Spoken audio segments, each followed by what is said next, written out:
La coopération entre nos deux pays a atteint l'âge respectable de 50 ans et le programme bilatéral en cours a été signé en 2019. Il s'articule autour de 3 piliers: l'entrepreneuriat durable et le travail décent, la santé des femmes, des nouveau-nés et des adolescentes et le renforcement des compétences liées à ces 2 premiers piliers.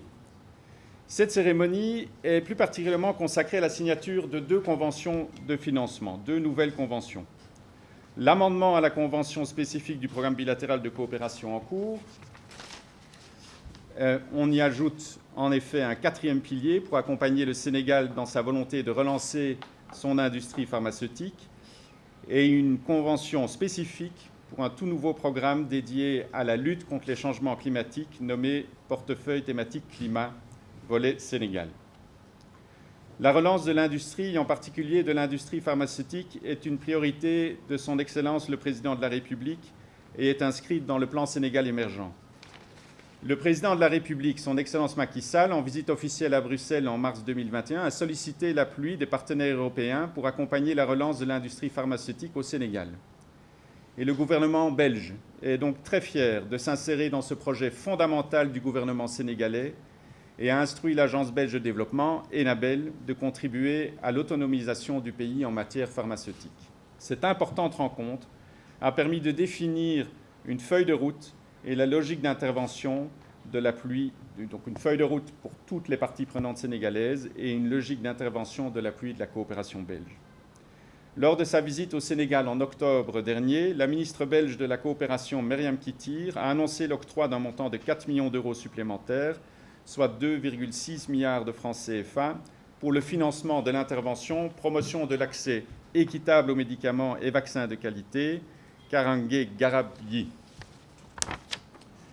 Celle-ci vise à appuyer le développement d'un écosystème pharmaceutique via 3 axes. Tout d'abord, le renforcement du ministère de la Santé et de l'Action sociale pour une meilleure coordination de la mise en œuvre du plan de relance de l'industrie pharmaceutique. Deuxièmement, l'appui à l'autorité sénégalaise de réglementation pharmaceutique pour l'atteinte du niveau de maturité 3 requis par l'Organisation mondiale de la santé pour la libération des produits pharmaceutiques. Et 3, le renforcement des compétences et l'appui en expertise du ministère de la Santé et de l'Action sociale et la nouvelle agence sénégalaise de réglementation pharmaceutique. Monsieur le ministre, mesdames et messieurs, comme je vous l'annonçais, la seconde raison qui nous réunit est la signature officielle d'un tout nouveau portefeuille thématique lié au dérèglement climatique dans le Sahel. Le Royaume de Belgique s'est résolument engagé pour des actions concrètes en faveur de la santé et de l'environnement et l'accompagnement des stratégies d'adaptation au changement climatique. C'est dans ce cadre que la Belgique apporte un appui de 50 millions d'euros, soit près de 33 milliards de francs CFA, au profit de 4 pays du Sahel: le Sénégal, le Mali, le Burkina Faso et le Niger. Ce montant servira à la mise en œuvre d'un programme qui vise à améliorer la gestion intégrée des ressources naturelles et à restaurer de manière durable les écosystèmes du Sahel dans la lutte contre la désertification et les conséquences des dérèglements climatiques, dans le but également de renforcer la résilience des populations du Sahel.